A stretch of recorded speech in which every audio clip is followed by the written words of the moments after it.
جسم و جان پر سکتہ طاری کر دینے والی ایک پراسرار کہانی۔ خنجر پر لگا تازہ خون چاٹتے ہوئے اس کے منہ سے بچی کی آوازیں نکل رہی تھیں اور اس کی سفید آنکھیں پھیل کر اس کے گالوں تک پہنچ چکی تھیں۔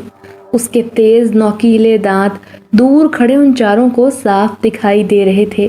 ایک انوکھے محل کے راز جانیے اس لرزہ خیز کہانی میں جو آپ کے ہوش اڑا دے گی۔ خاموش محل۔ یہ کہانی ہے ایک ایسے محل کی جو صدیوں پرانا تھا، جس میں جنات کا بسیرا تھا۔ وہ کس کا محل تھا اور انجانے میں کوئی بھٹک کر جب اس کے اندر داخل ہونے کی کوشش کرتا تو اس کے ساتھ محل میں رہنے والی مخلوق کیا سلوک کرتی تھی؟ فرانس میں موجود 700 کمروں پر مشتمل ایک محل بہت مشہور ہے جو کہ 17ویں صدی کے آغاز میں شاہ لوئس 4ویں کے حکم پر تیار کیا گیا تھا، جو سورج کنگ کے نام سے بھی مقبول رہا ہے۔ یہ محل انقلاب سے پہلے فرانس کے بادشاہوں اور شہنشاہوں کی رہائش گاہ کے طور پر بھی استعمال ہوتا تھا، لیکن 19ویں صدی کے بعد اسے ایک میوزیم کا درجہ دے دیا گیا اور پھر کچھ عرصہ استعمال کرنے کے بعد یونیسکو نے اسے عالمی ثقافتی ورثہ کی حیثیت سے لسٹ میں شامل کر لیا۔ اس ساری کارروائی سے پہلے اس محل کو کافی عرصے تک یوں ہی بند رکھا گیا تھا، جس کی وجہ سے وہاں لوگوں کا آنا جانا تقریباً بند کر دیا گیا تھا، اور اس طرح ہوتے ہوتے بہت عرصہ گزر جانے کے بعد اس میں کچھ نادیدہ قوتوں نے بسیرا کر لیا جو اس کے آس پاس سے گزرنے والے لوگوں کو نت نئے طریقوں سے خوف زدہ کرتیں، اور اکثر کی تو اموات بھی ہو چکی تھیں جن کے جسموں کو بری طرح نوچا گیا تھا۔ ان سارے لرزا دینے والے واقعات کو دیکھتے ہوئے وہاں کی مقامی پولیس نے اس پراسرار محل سے تقریباً 1 کلومیٹر پہلے ایک ہدایتی بورڈ نصب کر دیا تھا جس پر واضح الفاظ میں لوگوں کو خبردار کیا گیا تھا کہ وہ بھول کر بھی اس محل کے اندر جانے کی کوشش نہ کریں، حتیٰ کہ اس کے نزدیک سے بھی نہ گزریں، ورنہ اپنے انجام کے وہ خود ذمہ دار ہوں گے۔ ویسے تو محل کو مضبوطی سے مقفل کر دیا گیا تھا، لیکن اکثر دیکھا گیا تھا کہ کبھی کبھار کچھ منچلے ناجائز طریقے اختیار کرتے ہوئے اس میں داخل ہونے کی کوشش کرتے، لیکن کامیاب نہ ہو پاتے تھے، اور نتیجے کے طور پر وہاں بسنے والی مخلوق انہیں اس طرح خوفزدہ کرتی تھی کہ وہ دم دبا کر واپس بھاگ جاتے تھے۔ ایک بڑی سی 4 ویلر جیپ میں اس وقت 4 افراد سوار تھے، جن میں 2 نوجوان لڑکیاں اور 2 نوجوان لڑکے موجود تھے۔ ایک قدرے بھورے بالوں والے لڑکے کے ہاتھ میں جیپ کا اسٹیئرنگ تھا، جسے وہ بڑی مہارت سے سنبھالے ہوئے جیپ کو تیزی سے محل کی طرف جانے والی سڑک پر بھگائے چلا جا رہا تھا۔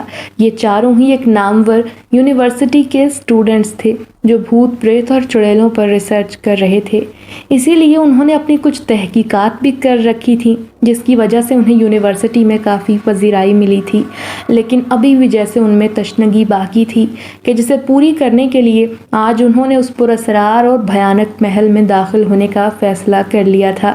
کچھ ایسے لوگوں کی زبانی یہ افواہیں بھی گردش کرتی رہتی تھیں کہ اس محل کے باہر ایک عجیب طرح کا سناٹا رہتا ہے، لیکن جب کوئی اس میں داخل ہونے کی کوشش کرتا ہے تو اس کے اندر سے بھیانک اور دل دہلا دینے والی آوازیں سنائی دیتی ہیں، جنہیں سن کر وہاں موجود انسان فوری بھاگ جاتا ہے، ورنہ وہ بلائیں اسے اسی وقت موت کے گھاٹ اتار دیتی ہیں۔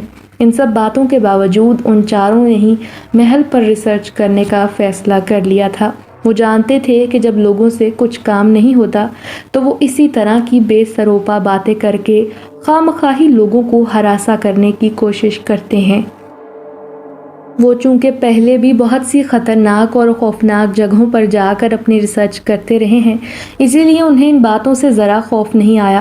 اس کے ساتھ ساتھ انہوں نے اس محل کے جانب بڑھنے سے پہلے وہاں کی انتظامیہ سے اجازت لینا بھی گوارا نہ کیا، کیونکہ وہ بخوبی جانتے تھے کہ اگر انہوں نے ان سے اس محل کی طرف جانے کی اجازت مانگی تو وہ قطعی نہیں جانے دیں گے، مزید ان پر پہرا بٹھا دیں گے تاکہ وہ اس طرف جا کر اپنی جانیں نہ گنوائیں۔ ویسے ہم نے اچھا کیا کہ اس طرف آنے سے پہلے ہم نے انتظامیہ سے اجازت نہیں لی، ورنہ شاید وہ ہمیں اجازت دینے کی بجائے ہمیں پکڑ کر جیل میں بند کر دیتے۔ ڈرائیور کے ساتھ والی سیٹ پر بیٹھے دوسرے لڑکے نے ہنستے ہوئے کہا۔ اس کے ہاتھ میں ایک ٹن پیک کولڈ ڈرنک تھی جسے وہ منہ سے لگا کر وقفے وقفے سے پی رہا تھا۔ بالکل، چونکہ اس طرف آنا خطرے سے خالی نہیں، اور وہ ہمیں کیسے اس بات کی اجازت دے سکتے تھے کہ ہم یہاں آ کر اپنی جانوں کی قربانی دیں؟ اسٹیئرنگ سنبھالے نوجوان نے سامنے دیکھتے ہوئے اس کی بات کا جواب دیا۔ ڈرائیور سیٹ پر براجمان لڑکے کا نام عدیل اور ساتھ والے کا نام فہد تھا۔ پچھلی سیٹوں پر بیٹھی دونوں نوجوان لڑکیوں کے نام بالترتیب علیشا اور اندلیب تھے۔ یہ چاروں ہی آپس میں کافی اچھے دوست تھے اور اکثر موقعوں پر اکٹھے ہی آتے جاتے تھے۔ چاروں اپنے کردار کے بہت مضبوط تھے، اسی لیے ان کے گھر والوں کو بھی ان کے اکٹھے کہیں آنے جانے پر قطعی اعتراض نہیں تھا۔ انہوں نے بھی کبھی اپنے گھر والوں کو کسی قسم کی شکایت کا موقع نہیں دیا تھا جس کی وجہ سے گھر والوں کے سامنے انہیں شرمندگی کا سامنا کرنا پڑا ہو۔ دوپہر کے 2:30 بج رہے تھے، انہیں گھر سے نکلے تقریباً 4 گھنٹے ہو چکے تھے۔ انہوں نے یہی پروگرام ترتیب دیا تھا کہ رات ہونے سے پہلے انہیں اس خاموش محل کے علاقے میں پہنچ جانا چاہیے تاکہ اس کے نزدیک ترین کسی ہوٹل میں رہنے کا بندوبست کرنے کے ساتھ ساتھ کچھ کھا پی کر اور تھوڑی دیر آرام کرنے کے بعد اسی محل کے ارد گرد کا تھوڑا چکر لگا لینا چاہیے تاکہ رات کے وقت انہیں کم از کم کوئی پریشانی نہ اٹھانی پڑے۔ یہی سوچ کر انہوں نے صبح سویرے ہی اپنا سفر شروع کر دیا تھا۔ ان کے پاس جو نقشہ تھا اس کے مطابق وہ اس علاقے سے ابھی مزید 1 گھنٹے کی دوری پر تھے، اسی لیے وہ بغیر کہیں رکے مسلسل جیپ دوڑائے جا رہے تھے۔ ڈرائیونگ کے ساتھ ساتھ وہ مختلف دلچسپ موضوعات پر بات چیت کرتے ہوئے ہنسی مذاق بھی کر رہے تھے تاکہ کسی قسم کی بوریت کا احساس نہ ہونے پائے۔ جیپ کا پیٹرول ٹینک کافی بڑا تھا، اسی لیے انہیں اس طرف سے بے فکری تھی۔ ویسے بھی ایک پیٹرول پمپ سے انہوں نے ایک بڑے سے پلاسٹک کے کین میں مزید پیٹرول لے کر رکھ لیا تھا، اسی لیے راوی چین ہی چین لکھ رہا تھا۔ چاروں طرف ہریالی ہی ہریالی پھیلی ہوئی تھی۔ ایک نظر میں وہ علاقہ جنت کا کوئی گوشہ ہی دکھائی دے رہا تھا۔ پھر پتہ نہیں اس خوبصورت اور حسین علاقے میں وہ منحوس محل کیوں موجود تھا؟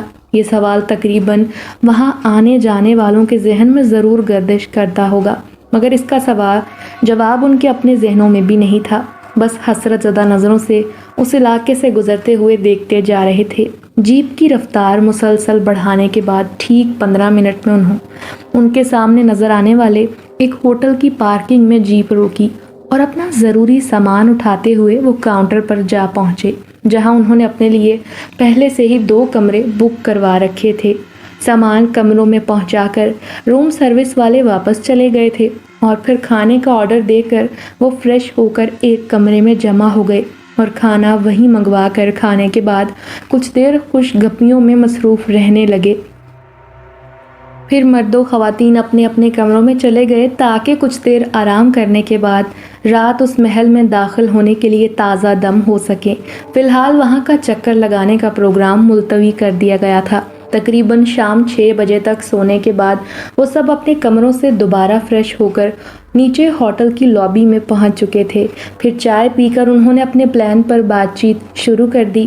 ہوٹل سے اس خاموش محل کا فاصلہ تقریباً 1.25 کلومیٹر کا تھا، چونکہ اس سے 1 کلومیٹر پہلے وہاں کی انتظامیہ نے اس محل سے دور رہنے کے لیے پبلک کے لیے ایک وارننگ بورڈ نصب کر دیا تھا۔ اسی لیے انہوں نے فیصلہ کیا کہ ہوٹل سے وہاں تک اپنی جیپ میں جائیں گے، پھر وہاں سے محل تک کا پیدل سفر طے کریں گے۔ ویسے بھی 1 کلومیٹر کا فاصلہ کوئی زیادہ تو نہیں ہوتا، اسی لیے 10 منٹ سے کم وقت میں وہ وہاں تک پہنچ جائیں گے۔ پھر کچھ ضروری بات چیت کے بعد انہوں نے رات 7 بجے ہوٹل سے روانگی کا فیصلہ کیا اور دوبارہ اپنے کمروں میں پہنچ کر ضروری سامان اپنے ساتھ لے جانے کے لیے ترتیب دینے لگے۔ رات کے 7 بجتے ہی انہوں نے کچھ ضروری سامان اپنی جیپ میں رکھا اور اس خاموش اور پراسرار محل کی جانب چل دیے۔ کچھ منٹوں میں وہ اس محل سے 1 کلومیٹر کے فاصلے پر لگے اس بورڈ کے سامنے موجود تھے جس بورڈ پر بڑے واضح الفاظ میں لوگوں کو اس محل کی طرف جانے والے راستے سے منع کیا گیا تھا۔ انہوں نے ادھر ادھر ایسی جگہ کی تلاش شروع کی جہاں وہ اپنی جیپ کو پارک کر سکیں اور کچھ ہی دور انہیں ایک جانب کچھ درختوں کا جھنڈ دکھائی دیا۔ انہوں نے وہیں اپنی جیپ کو پارک کر دیا اور پھر اس میں سے ضروری سامان کے ساتھ اس محل کی جانب پیدل سفر شروع کر دیا۔ چونکہ ہلکی ہلکی سردیاں شروع ہو چکی تھیں، اسی لیے شام کے 7 بجتے ہی اندھیرا پھیلنے لگا تھا اور اس وقت بھی اندھیرا پھیلنا شروع ہو چکا تھا، مگر پھر بھی آس پاس کا منظر دکھائی دے رہا تھا۔ ویسے بھی آسمان پر چاند موجود تھا۔ فی الحال تو انہیں راستہ دیکھنے میں کوئی دقت نہیں ہو رہی تھی۔ وہ آہستہ آہستہ اس خاموش اور خوفناک محل کی جانب پیش قدمی کرنے لگے، جس کے متعلق بڑی عجیب و غریب اور دل دہلا دینے والی افواہیں گردش کر رہی تھیں۔ چونکہ وہاں کی انتظامیہ نے وہاں سے 1 کلومیٹر پہلے ہی وارننگ بورڈ نصب کر دیا تھا کہ اس سے آگے جانے والا اپنی جان کا خود ذمہ دار ہوگا، اسی لیے وہاں کوئی چوکیدار رکھنا بھی گوارا نہیں کیا تھا۔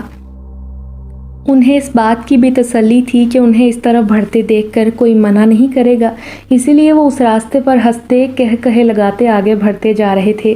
انہوں نے اپنا سامان سفری بیگوں میں ڈال کر اپنے کندھوں پر لٹکایا ہوا تھا، لیکن وہ اس بات سے قطعی بے خبر تھے کہ ان کے یہ کہے کچھ ہی دیر میں لرزا دینے والی سسکیوں میں بدلنے والے تھے۔ تقریباً 10-15 منٹ کے بعد وہ اسی خاموش اور پراسرار محل کے سامنے موجود تھے، جو اپنی پوری آب و تاب اور شان و شوکت کے ساتھ وہاں موجود تھا۔ 700 کمروں پر مشتمل یہ محل ایک عظیم الشان بلڈنگ کی صورت میں تھا، لیکن افسوس اس پر ماورائی اور طاغوتی طاقتوں نے قبضہ جما لیا تھا، ورنہ اس کی قیمت اربوں ڈالرز میں تھی۔ لیکن اس وقت تو کوئی اسے کوڑیوں کے بھاؤ بھی خریدنے کو تیار نہیں تھا۔ وہ کافی دیر تک بغیر پلکیں جھپکائے اس خوبصورت محل کو دیکھتے رہے، جو بنانے والوں کی کاریگری اور محنت کا منہ بولتا ثبوت تھا۔ پھر جیسے کوئی انہیں جادو کی چھڑی گھما کر واپس ہوش کی دنیا میں لے آیا ہو، وہ جھرجھری لے کر اور طویل سانس سینوں سے خارج کر کے اس عظیم محل میں داخل ہونے کی ترکیب سوچنے لگے۔ بظاہر تو اس کے سامنے سے اس کے اندر داخل ہونے کا کوئی راستہ دکھائی نہیں دے رہا تھا، لیکن پھر انہوں نے اس کے پیچھے سے کوئی راستہ یا دیوار دیکھنے کا فیصلہ کیا تاکہ اس راستے کا استعمال کرتے ہوئے اندر جایا جائے۔ وہ چاروں ایک قطار کی صورت میں خاموشی سے محل کے پچھواڑے کی جانب بڑھنے لگے، اور پھر انہیں ایک سائیڈ ایک ایسی دکھائی دے گئی جس پر کمند ڈال کر وہ بڑی آسانی سے اس کے اندر داخل ہو سکتے تھے۔ چونکہ کوئی اس کے اندر داخل ہونے کا سوچ بھی نہیں سکتا تھا، اسی لیے وہاں کی انتظامیہ نے بھی اس سائیڈ پر زیادہ توجہ دینا مناسب نہیں سمجھا تھا۔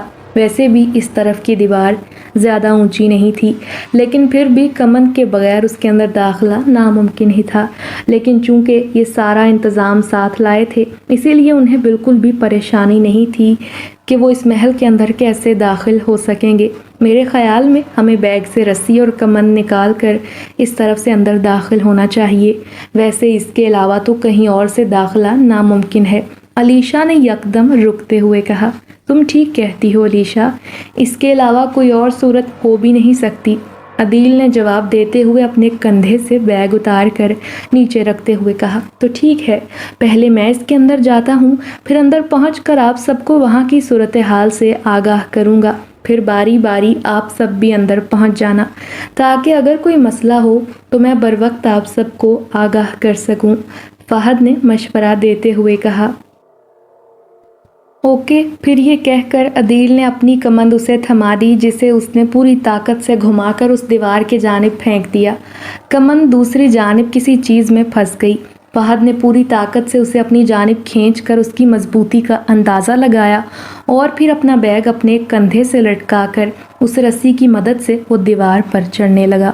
وہ چونکہ سب کئی بار ایسی جگہوں پر ایسی صورتحال سے نپٹ چکے تھے، اسی لیے دیوار پر چڑھنے میں انہیں بالکل بھی دقت محسوس نہ ہو رہی تھی، اور پھر ان سب کے دیکھتے ہی دیکھتے وہ کچھ ہی منٹوں میں بندر کی طرح اس دیوار پر براجمان تھا۔ اس نے دیوار پر بیٹھے بیٹھے رسی کو باہر کی جانب سے کھینچ کر دیوار کے دوسری جانب پھینک دیا، اور پھر ان کی طرف دیکھتے ہوئے اندر کی جانب رسی کی مدد سے اتر گیا۔ پھر کافی دیر تک جب کوئی آواز یا فون موصول نہیں ہوا تو انہیں فکر ستانے لگی کہ کہیں وہ کسی حادثے کا شکار نہ ہو گیا ہو۔